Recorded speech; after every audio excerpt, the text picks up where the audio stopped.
j'espère que vous allez bien. On se retrouve en ce lundi 17 février pour commencer une nouvelle semaine de vlog lecture. J'espère que vous avez passé un bon week-end. Peut-être que ce sont les vacances. Les vacances scolaires ont commencé. Nous, je sais que c'est depuis le vendredi 14 février, donc je ne sais pas s'il y a déjà quelques départs au ski qui ont été prévus, des petits week-ends ou autres. Côté week-end, nous, ça a été très calme, surtout le samedi. Le dimanche, on s'est juste fait une plage apéro avec des amis et nos chiens respectifs. Au moins, c'était chouette pour eux, ils ont pu s'amuser et nous, on a passé un super bon moment. C'était plutôt calme parce qu'aussi, on a recommencé le marathon Harry Potter. Donc, il faut savoir qu'on l'a recommencé vendredi soir. Et donc, hier, on a regardé le 3, mais pas en entier parce qu'on l'a commencé un peu tard et qu'ils sont longs et que j'étais fatiguée. Il faut savoir que moi, devant les films, je peux pas... En fait, je suis obligée de couper le film en deux. Voilà, passer 45 minutes, 1 heure, c'est trop pour moi. Faut que je fasse une pause. Donc, je pense qu'on reprendra le film ce soir. Et en plus de ça, on a fait mon test officiel pour savoir ma maison. Je ne connaissais pas du tout ma maison, j'ai jamais fait ce test-là. Alors, mon copain, lui, est Serpentard, mais ça, il le savait déjà. Et du coup, on a fait le mien et je suis Serre d'Aigle. Voilà. Je sais pas si c'est bien, si c'est pas bien. Parce qu'en fait, à part pas Poudlard, à part Gryffondor et Serpentard, c'est vrai qu'on n'entend pas trop parler des autres maisons. Donc je sais pas, dites-moi si vous êtes des fins connaisseurs d'Harry Potter, si c'est plutôt bien, pas bien, je sais que c'est peut-être pas la meilleure des maisons, mais bon, je suis contente d'être Serre d'Aigle. Et dites-moi aussi si vous connaissez votre maison, sinon je vous mettrai le lien du test dans la barre d'infos. C'est super rapide à faire en plus. Et pour vous parler lecture, alors je suis passée à la FNAC samedi matin et bon, sans surprise, vous le savez déjà, j'avais en vue 2 livres de poche que j'avais voulu acheter la semaine dernière et que j'ai pas pu. Donc je suis passée et j'ai acheté Les voleurs d'innocence de Sarah Welker. Je pense qu'on dit Sarah, je sais pas, Sarah peut-être. Sarah et je sais pas. Bref. Les voleurs d'innocence et c'est publié aux éditions Totem. Est-ce que la couverture n'est pas trop jolie? Vraiment. Bon, c'est ce qui a attiré mon attention quand je l'ai vu en fait passer sur Instagram. Et ensuite, il y a eu quand même le résumé. D'ailleurs, Amandine me l'a fortement conseillé dans mon vlog précédent. Donc je suis plutôt contente de l'avoir acheté, sinon j'aurais couru dès aujourd'hui pour pouvoir me le procurer. Année 1950, 6 jeunes filles au doux prénom de Fleur vivent avec leurs parents dans l'opulence d'une grande bâtisse victorienne. Mais tout ceci n'a rien d'un conte de fées. C'est au contraire l'histoire d'une malédiction car à peine mariée, l'aînée, Aster, meurt mystérieusement, bientôt suivie par sa sœur Rosalinde. Belinda, la mère à l'esprit torturé, hantée par les fantômes, semblait pourtant avoir prédit leur funeste destin, mais personne ne se fie à ceux qui sortent de son cerveau embrumé. Sauf peut-être Iris, la cadette, qui est, elle, bien décidée à survivre. Donc ce qui m'a clairement tenté dans ce livre, c'est bâtisse victorienne, fantôme, funeste destin, malédiction. Un roman qui me fait donc très très très envie. C'est quand même une... c'est pas une brique, mais bon, il est quand même assez épais. Donc, ça a été pour mon achat du samedi matin et je n'ai pas trouvé Angelina Delcroix. Alors, est-ce que j'ai mal cherché ou est-ce qu'il avait plu? J'avais pas trop le temps et j'ai pas trouvé de conseiller. Donc, au moins, c'est réglé. Mais c'est pas grave, je repasserai à l'occasion. Et concernant ma lecture en cours, je suis toujours avec Rusware dans l'ombre d'April. J'ai lu 250 pages, je pense que c'est à peu près la moitié, je pense. Soit je m'en rapproche, soit je l'ai dépassé de peu, soit j'y suis. Je sais pas. Du coup, pour vous faire un petit résumé très rapide, parce que je vous en ai parlé dans le vlog précédent, on suit Anna qui a découvert il y a 10 ans le corps de sa coloc à Oxford qui s'appelle April. De là, il y a un coupable qui a été arrêté et jugé, c'est Neville, le gardien d'Oxford, un des gardiens d'Oxford. Sauf que 10 ans après, on retrouve Anna dans sa petite librairie qui est enceinte et qui apprend la mort de Neville en prison. Il a eu une crise cardiaque apparemment. Sachant que ce Neville-là a toujours fait appel pour proclamer son innocence, pour prouver son innocence. Et à partir de là, on va dire que dans l'inconscient d'Anna, ça va un petit peu se craqueler. En effet, elle va peut-être se rappeler qu'il y a quelques incohérences au niveau de l'enquête où le soir où elle a découvert le corps d'April, sachant qu'elle se rappelle plus très bien de certaines choses, elle a des flashs des fois dans des cauchemars, mais elle ne sait pas déceler la vérité de son imagination. Ses doutes vont être renforcés par un ami d'Oxford qu'elle avait perdu de vue, qui faisait partie de leur groupe d'amis, Ryan, qui va lui dire que pour lui, Neville est innocent. Et donc le meurtrier d'April court toujours dans la nature. Elle a du mal à l'encaisser, Anna, parce que c'est vrai que c'est à cause d'elle, ou grâce, mais là je pense qu'on peut dire à cause, s'il est vraiment innocent, que Neville s'est retrouvé en prison, parce que c'est son témoignage qui a fait pencher la balance. Elle a décrit le comportement que Neville avait au sein d'Oxford, qui pouvait se montrer un peu harceleur, obsédée par les filles. Elle a eu quelques altercations, des situations très gênantes avec lui. Forcément, voilà, ça n'a pas joué en la faveur de Neville, loin de là. Sauf que maintenant, elle se dit qu'elle a peut-être envoyé un innocent en prison. Donc c'est un récit qui va se passer un chapitre avant, un chapitre après. Ça commence avec la première année d'Oxford, en fait, quand Anna va arriver pour sa première année universitaire, qu'elle va rencontrer April et qu'elles vont être colocs et se constituer leur petit groupe d'amis. Ils étaient 5 en tout. Sachant qu'April, c'est une personne qui est née dans un milieu très très très favorisé. Beaucoup disent que c'est grâce à son père si elle a pu rentrer dans cette université, parce qu'elle en a pas. En fait, beaucoup la jugent pas du tout intelligente, alors que seule Anna connaît une facette que peu de personnes connaissent d'April, c'est-à-dire que c'est une personne qui va travailler la nuit pour rendre ses dissertations, ses devoirs. April, c'est un peu la personne que l'on aime bien détester, vous voyez, je sais pas trop comment vous la décrire. Alors déjà, apparemment, elle est très belle et elle le sait. Ça va être un peu la pestouille. Je sais pas trop, parce que elle est pas méchante en soi. On peut compter sur elle, Anna peut compter sur elle, elle la considère vraiment comme une amie, elle se considère comme meilleures amies. Mais parfois elle peut faire des blagues à ses amis qui sont limite, qui ne font rire qu'elle. Et que si on a le malheur de lui dire que c'est pas drôle ou autre, ben on va passer pour là où le rabat-joie de service, la personne pas drôle, qui a pas d'humour, susceptible et compagnie. Vous voyez un peu ce genre de personne ou pas? Et pour le moment, ben écoutez, j'aime bien ma lecture. C'est du Rusware, j'ai envie de dire, il n'y a rien de nouveau. Ça fait passer un très bon moment, j'ai envie de retourner dans ma lecture. C'est vraiment des indices à compte-gouttes. Là, si vous voulez, on arrive à la moitié du livre et ça y est, je sens que ça va enfin commencer. On a compris que Neville était innocent, quoi. Voilà, ça y est, là je pense qu'on l'a compris, ça va y aller. Mais franchement, j'aime bien. Pour le moment, ça marche bien. J'ai déjà ma petite idée. J'espère me tromper parce que j'ai lu dès le début. Donc je vous dirai si c'était ça ou pas. Donc j'espère vraiment me tromper. Du coup, je vous en parlerai quand je l'aurai terminé. Et sinon, c'est tout. J'ai pas de lecture audio en cours, j'ai rien d'autre. Donc peut-être à voir si j'en commence une. Et si c'est le cas, eh bien, je viendrai vous en parler.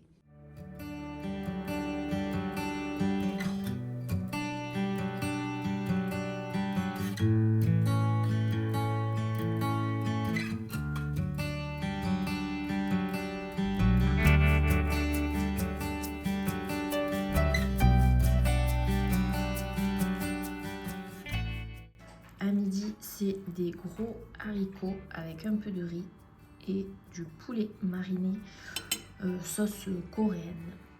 Bon appétit!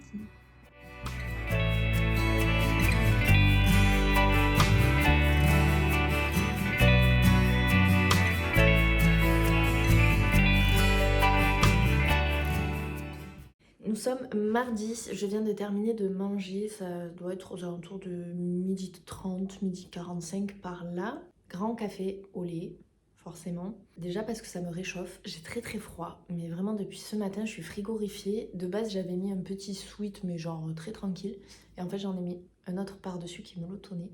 Ça je pense c'est le fait d'être statique toute la journée, et en plus de ça il fait pas beau, donc je pense qu'il y a un petit peu d'humidité dans l'air. Au moins, ça me réchauffe les mains, ça me fait du bien aussi, parce qu'alors là, si je m'écoute, je vous fais une sieste de l'espace, sauf que je ne sais pas faire de sieste. C'est-à-dire que je sais qu'en principe, c'est 20 minutes pour des siestes, comment on appelle ça? Régénératrices. Moi, si je fais une sieste, c'est 1h, 1h30, 2h, enfin bref, ça peut aller très très loin. Je peux me réveiller à 17h facilement, donc j'ai pas forcément envie de perdre mon après-midi à dormir, et même si je dors qu'1h30, c'est déjà énorme, mais je sais qu'après je vais être dans le coltard toute la fin d'après-midi, donc ça ne sert à rien. J'espère que la caféine fera son petit effet. Si je vous prends, c'est pour vous donner mon avis final concernant le livre de Russ Ware Dans l'ombre d'April, parce que je l'ai terminé entre hier et ce matin.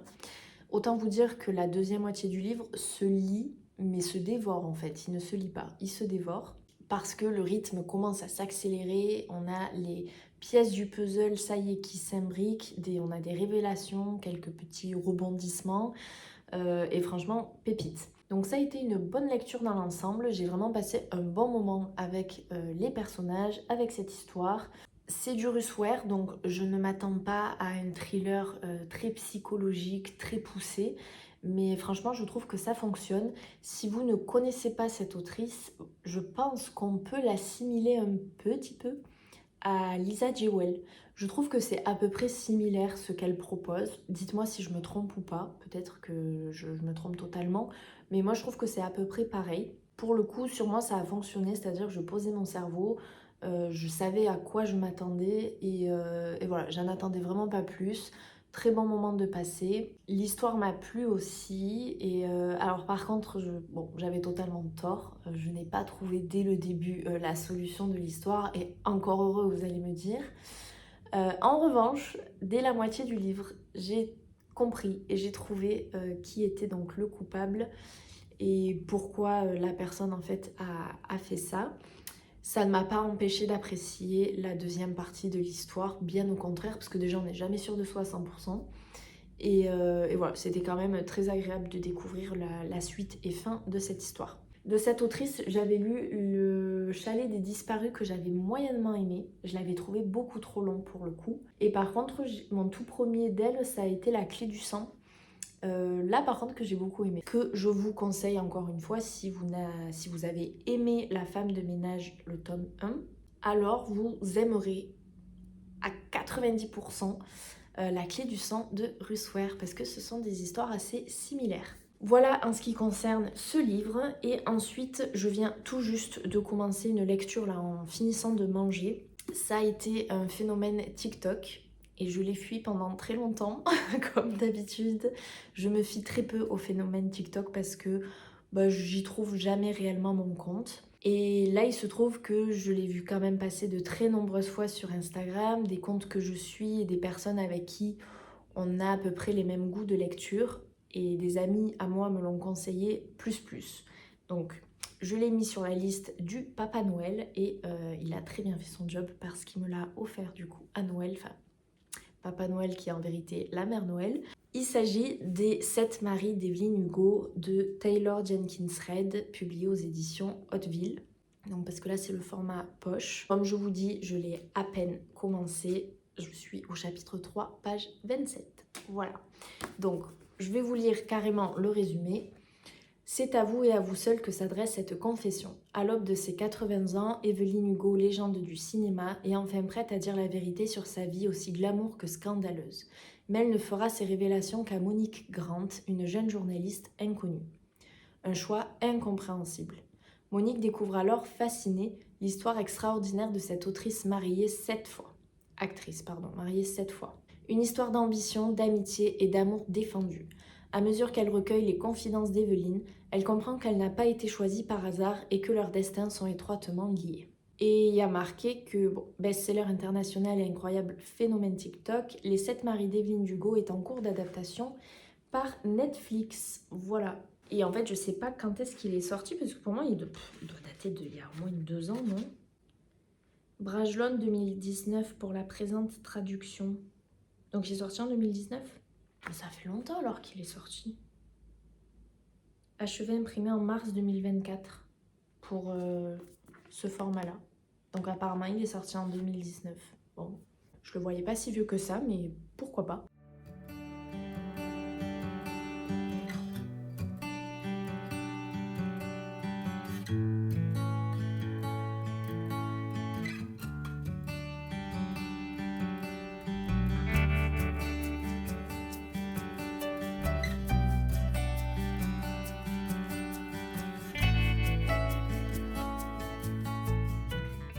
Nous sommes jeudi matin, je crois que ça va être 11 h, je rentre à peine là de chez le kiné. Ça a été une très grosse séance aujourd'hui, parce que j'y vais quand même à 8h15. Mais bon, j'en avais besoin, ça m'a fait du bien là, la rééducation. Par contre, je pense que comme tous les jeudis matins, vous allez m'entendre dire que ça me rend HS. Vraiment, je suis lessivée, mais bien, vous savez. C'est de la bonne fatigue parce qu'on sait qu'on a bien travaillé. Je me suis fait mon premier café du matin, ouais, c'est 11h. Mais j'ai pas pu le prendre ce matin. Donc je me rattrape maintenant, café au lait toujours. Je vais le boire tranquillement. Ah, alors attendez, parce que j'ai des pignes de pain en décoration que mon chien adore prendre. Kaito, donne, laisse. Ouais, c'est bien mon tutu. Voilà. C'est des petites pignes comme ça que en fait j'ai rangé dans un panier pour... ça me sert généralement pour faire mes photos Instagram. Sauf que on peut pas l'engueuler quand il les prend parce qu'en garrigue, on lui lance les pignes de pain pour qu'il aille les chercher. Donc si on se met à l'engueuler, il va pas comprendre. Je pense pas qu'il comprenne pourquoi là il a pas le droit et pourquoi dehors il a carrément le droit. Bah oui mon loulou, je suis désolée. Mais après, en plus, je viens de là, en rentrant, en fait, il en a déjà égorgé une ou deux. Donc autant vous dire qu'il y en avait partout. Donc je viens déjà de passer un coup d'aspi, sachant que j'en ai passé un avant-hier. Donc on va éviter Boubou, d'accord? On va éviter. Ça, il a d'autres jouets, il est pas à plaindre, hein, vraiment. Pensez pas ça de lui. Hein? On dit bonjour? Dis-leur que t'es pas malheureux. Dis-leur. J'ai l'impression que ça fait une éternité que je ne vous ai pas pris en vidéo. J'ai l'impression de rien avoir filmé cette semaine. En même temps, il y a tout qui file à 1000 à l'heure. Je m'arrête quasiment à 21h, 21h30 les soirs de travailler. Donc je prends pas vraiment le temps pour lire. D'ailleurs, je vais vous parler de ma lecture, mais vous allez voir que j'ai pas trop avancé. Et c'est surtout qu'en fait, le soir, cognitivement, je peux plus. Je peux plus. Donc là, c'est vrai qu'on regarde encore les Harry Potter.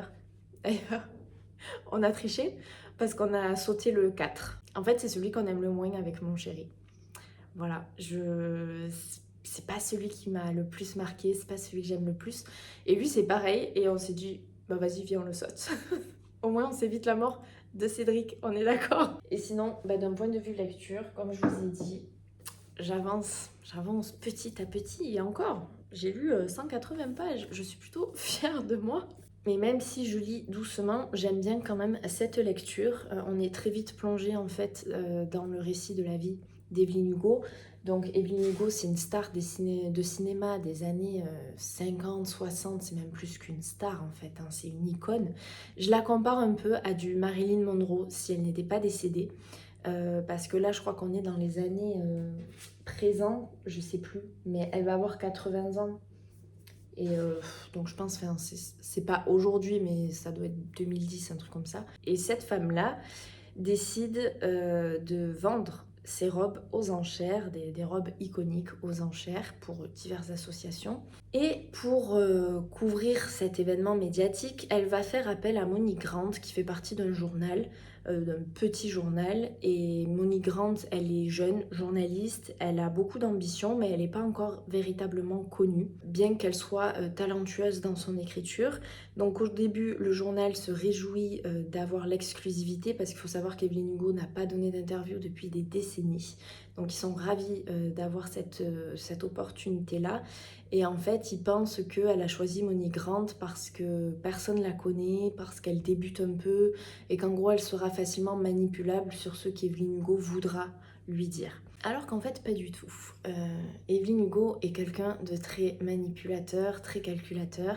Et si elle a choisi Monique Grant, c'est pas pour rien. Et en plus de ça, elle ne fait pas appel à Monique Grant pour une interview exclusive sur la vente aux enchères de ses robes, mais en fait, elle lui dit qu'elle veut qu'elle soit l'auteur de sa biographie, qui sera publiée quand elle décédera. Et à partir de là, Evelyn Hugo va nous raconter du coup toute sa vie, tout ce qu'elle a dû faire pour arriver au rang d'icône, tout ce qu'elle a dû subir aussi, tout ce qu'elle a dû laisser passer, et elle va donc nous raconter sa vie Et en plus c'est une latino, donc il faut quand même le remettre dans le contexte aussi de l'époque. Son récit est très intéressant parce qu'en plus il n'y a pas trop d'alternance passé-présent. Pour le coup, dans ce genre de livre, j'aime pas trop quand il y a trop de présent, parce que généralement je trouve ça le moins intéressant, et là ce qu'on veut c'est de savoir la vie d'Evelyn Hugo et surtout les 7 maris. Elle dit à Monique qu'elle va dire toute la vérité, mais c'est Evelyn Hugo, du coup elle va le donner un petit peu à compte-gouttes, Elle va faire mijoter Monique, réfléchir Monique. Elle veut que les bons termes et les bons mots soient employés pour sa pas sa bibliographie, sa biographie. Je vais y arriver. Et voilà, du coup, elle va nous raconter tout ce qui a pu se passer dans sa vie, son grand amour aussi, ignoré quand même du public. Et bien sûr, la problématique, c'est de savoir pourquoi Monique, pourquoi elle a choisi de se livrer à cette jeune journaliste. Je pense qu'on a tous notre petite idée quand on commence cette lecture-là, à voir si c'est ça ou non. Ça paraît évident, mais bon, je me dis on sait jamais, je peux totalement me tromper. Encore une fois, ce serait pas la première. J'aime beaucoup pour le moment, en plus ça soulève quelques problématiques de l'époque, problématiques qui sont des fois encore actuelles d'ailleurs, hein. C'est ça qui est plutôt triste. Et je suis très curieuse du coup de savoir la suite. Bon, ben, j'ai encore un peu de marge, hein, parce que là vraiment je lis comme un escargot, mais je vous en parlerai. J'espère quand même l'avancer un petit peu plus d'ici ce week-end. Auquel cas, écoutez, c'est une lecture qui me suivra sur quelques jours. Je vais finir de boire mon café tranquillement, je vais aller me doucher et je pense que je vais me faire à manger directement parce que j'ai vraiment très très faim. Voilà, j'ai pas petit-déj et je me dis le temps que je fasse tout ça, il sera quasiment midi. Je me suis grattée tout à l'heure, je suis rouge. Oh. Je marque énormément, c'est incroyable. Voilà, du coup j'ai très très faim. Donc je vais faire un petit assemblage express dans mon assiette parce que j'ai la flemme de cuisiner. Et voilà. Et puis on se retrouve peut-être tout à l'heure. Bon, à midi, je vous ai pas menti. Petit mix de salade avec petite vinaigrette. Et ici, j'ai fait du riz, enfin réchauffé du riz avec quelques morceaux de tofu fumé. Sauce gochujang, c'est de la pâte de piment et avec de la sauce soja salée. Voilà, rapide, efficace, mais j'avais trop faim.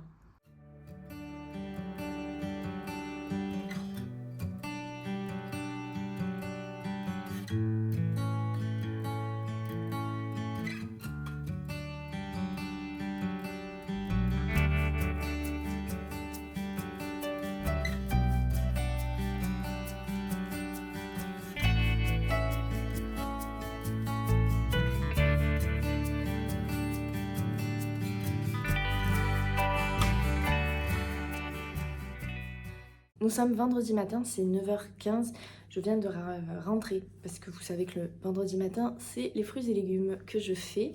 D'ailleurs, j'ai pris une humidité là, vous voyez ces cheveux là? Oh, il a fait un brouillard ce matin, c'était incroyable. Donc je pense que l'humidité et moi ça fait deux forcément, vu mes cheveux.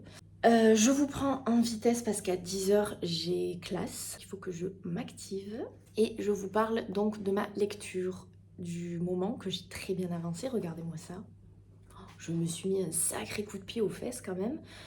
Hier en fait c'est simple, j'ai pris ma fin d'après-midi et le début de soirée en fait jusqu'à ce que mon chéri rentre pour pouvoir avancer le livre. Enfin c'était pas vraiment une obligation mais vous avez compris que c'était juste du temps pour moi donc voilà, ça signifie lire. Donc je suis à la page 361, sachant qu'il en fait 500. J'ai trop bien avancé et franchement, je comprends pourquoi on en a entendu parler. J'adore cette lecture, je suis vraiment à fond dedans, je ne veux pas le lâcher, il se lit vraiment très très bien. Et je suis très surprise en fait de la tournure des événements parce que ce n'est pas écrit dans le livre. Alors que c'est quelque chose que l'on sait très très vite finalement dans l'histoire, mais ça laisse place à la surprise et c'est pour ça que je ne vous dirai rien. Cette histoire en fait c'est bien plus que 7 mariages. Au début on se dit bon ben ok on va avoir les frasques d'une star hollywoodienne qui s'est mariée 7 fois quoi. On va avoir un petit peu ses coucheries, l'argent, le succès, les films et compagnie, les films qu'elle a acceptés, qu'elle a refusés et tout. Non en fait pas du tout. Pas du tout, du tout. Et ça, on le comprend très vite avec cette orientation finalement de l'histoire. Cette vie qu'a choisi de vivre Evelyn Hugo, cette vie de star, de succès, de richesse, elle l'a eue, elle l'a obtenue grâce à de nombreux sacrifices. Et elle a organisé sa vie et ses choix de vie autour d'une seule et même personne, c'est son grand amour. Et donc on se rend compte que malgré le succès, la gloire, la fame voilà, qu'elle peut avoir, ça ne la rend peut-être pas plus heureuse, ça la rend peut-être beaucoup plus seule que ce qu'on peut le penser. Malheureusement, elle ne peut pas assumer certaines choses au grand jour, elle ne peut pas se montrer telle qu'elle est. Parce que je vous rappelle que c'est un livre qui se passe dans les années 1950 au début, et donc ça enchaîne. Et même si c'est un roman, ça nous dépeint quand même un Hollywood sale. Bon, aujourd'hui, vous allez me dire, le Hollywood qu'on connaît n'est pas plus glorieux, loin de là. Alors après, je sais pas dans les remerciements si elle va le dire, si elle s'est inspirée de certaines histoires ou autres, mais on se doute que ça a dû arriver à beaucoup d'acteurs, beaucoup d'actrices, voilà, qu'il y a des choses qui sont calculées, notamment les photos prises par les paparazzi, tout ça, se mettre en scène pour faire marcher un film, pour attirer le monde, que des acteurs à la tête d'affiche se mettent ensemble, voilà, ça fait parler, ça donne envie de voir leur alchimie à l'écran, tout ça. Je pense que tout ça, ça a pu exister, ça peut peut-être potentiellement encore exister aujourd'hui. Honnêtement, moi je m'attache énormément à Evelyne Hugo. Elle est très attachante parce qu'elle fait là un bilan de sa vie et elle reconnaît, elle admet certaines de ses erreurs et à quel prix. Et franchement, voilà, c'est un roman, j'ai envie d'y croire. J'ai l'impression que cette Evelyne Hugo, je vais la googler sur Google du coup. Et je vais avoir sa photo, je vais avoir ses films. C'est trop réel, je vous promets. J'ai l'impression de lire réellement une biographie de quelqu'un qui a existé. C'est impressionnant. Donc je comprends cet engouement et j'en fais partie. Un peu à la traîne, mais j'en fais partie. J'ai très hâte du coup d'avoir la fin là, du livre parce que je crois que je suis à son 5 ou 6e mari et de savoir aussi pourquoi elle a voulu engager Monique Grant pour écrire sa biographie. Voilà du coup pour un petit débrief de ma lecture et comme vous avez vu, j'ai pas commencé de livre audio, j'ai pas commencé un autre livre. En ce moment, c'est vrai que je me focus un livre sur un livre. Donc c'est peut-être pas des vlogs super intéressants parce que je vous parle toujours du même livre. Mais c'est que j'ai pas le temps. J'ai pas le temps en ce moment d'en lire plus, de lire plus vite ou même de lire 2 livres. Je me sens pas parce que je sais qu'en fait il y en a un des deux qui va traîner en longueur et je préfère profiter d'un livre, surtout que celui-ci se savoure. Sinon pas plus, là je vais aller petit déjeuner parce que j'ai très faim ce matin et puis je vais me mettre devant ma classe et je vais travailler. Nous sommes samedi matin, en fait, ni attention à ma coiffure ni à ma tête. Là, c'est vraiment en mode off de chez off. En plus, il pleut, il fait pas beau, donc autant vous dire, j'ai une flemme aujourd'hui qui est monumentale. Je voulais vous prendre pour vous parler du coup de la fin de ce livre, Les 7 maris d'Evelyne Hugo. Je l'ai terminé hier soir. Autant vous dire que ça a été avec le cœur serré, la gorge serrée, ça a été une très très belle lecture. Je reste sur ce que je vous ai dit. J'aimerais vous en dire davantage, mais je sais que c'est pas possible pour pas vous spoiler. Mais vraiment, Evelyne Hugo est le genre de personne que l'on peut à la fois énormément aimer, admirer, apprécier et détester. Voilà, là je peux le dire, j'ai une vision globale sur sa vie. Donc autant vous dire, je crois qu'au début je vous avais dit oui, je pense savoir ce qui lie Evelyne Hugo à Monique Grant, la jeune journaliste. Pas du tout. Pour la 2e fois consécutive de cette vidéo, hypothèse totalement erronée. On est très très loin du compte. Voilà, je pense que je vais arrêter de faire des pronostics comme ça parce qu'à chaque fois je vise, mais c'est même pas à côté, vous voyez, c'est pas à côté. Il n'y a même pas une petite chance aussi. Oui, j'y étais presque. Non, pas du tout. Mais tant mieux, ça laisse un sacré suspense et c'est vrai qu'on est loin de se douter de leur relation. Enfin, qu'est-ce qui les lie, quoi, toutes les deux. Et pourquoi elle veut Monique Grant pour écrire sa biographie. C'était une lecture qui était passionnante et Evelyne Hugo est remarquable. Elle a sacrifié tellement de choses pour faire passer sa carrière avant. Et elle a pu se montrer totalement égoïste aussi parce qu'elle elle a pensé à sa carrière, elle a pensé à son image, à la gloire, à l'argent, avant tellement de choses plus humaines, avec beaucoup plus de valeur, j'ai envie de dire. Elle s'en est rendue compte, mais beaucoup trop tard, et comme quoi en fait la célébrité, les strass, les paillettes, bah, ça ne fait pas tout. Donc je vous encourage vivement à le découvrir si ce n'est pas encore fait. Si vous l'avez lu, n'hésitez pas à me dire ce que vous en avez pensé. Mais honnêtement, j'ai trouvé ce récit très brillant. Encore une fois, on n'est pas sur un coup de cœur, mais sur une très bonne lecture. Vous savez que c'est un petit peu difficile pour moi d'avoir des coups de cœur. Je sais pas trop comment on juge un coup de cœur ou autre. Je sais juste que depuis hier, j'ai eu du mal à commencer une nouvelle lecture. Parce qu'il me faut le temps de la digérer et de me la remémorer. Et en fait, comme je vous dis, j'ai l'impression qu'Evelyne Hugo est réelle, que ce n'est pas du tout une fiction, mais que c'est la réalité, je vous jure. C'est tellement bien écrit, c'est très très réaliste. Franchement, enfin voilà, j'ai adoré, j'en dirai pas plus. J'espère juste vous donner l'envie de le découvrir. Au cas où il est sur des plateformes de livres audio, donc n'hésitez pas aussi si vous l'avez pas dans votre pile à lire. Il se dévore, il se lit très vite et encore une fois, on n'est pas vraiment... c'est pas vraiment séparé entre un chapitre dans le passé, un chapitre dans le présent, et c'est ce que j'ai d'autant plus aimé parce que comme je vous disais, je n'aime pas vraiment les récits comme ça où on se focus aussi sur le présent, alors que généralement j'ai l'impression que c'est là pour combler, et moi ce qui m'intéressait c'était la vie d'Evelyn Hugo, c'était le passé, et là on est servi.